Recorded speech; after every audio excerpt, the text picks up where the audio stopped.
पता नहीं कैसा होगा। आंखें भवे नाक गुल, मुझे बहुत तजस्सुस है। बस थोड़ी देर में सब जान जाएंगी। आए, लेट जाए आप। चलिए, बस परेशान ना हो। दर्द ज्यादा था तो मैंने बारहान को कमरे से निकाल दिया। कैसा था वो? वो कमरे से बाहर आए तो घबराए हुए लग रहे थे। उनके हाथ पांव फूले हुए थे।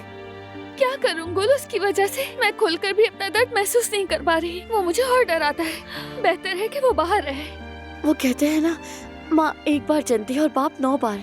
बेचारे क्या करें इस हालत में। ये अभी तक उसे लेबर रूम क्यों नहीं ले गए?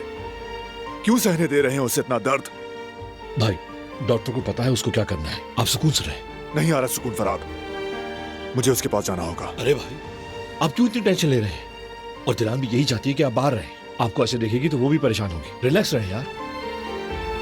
सुनो बारान, फराद ठीक कह रहा है। मेरी बीवी की डिलीवरी पर भी मैं अंदर गया था। बस मेरे सर पे गुलदान मारने की कमी रह गई थी।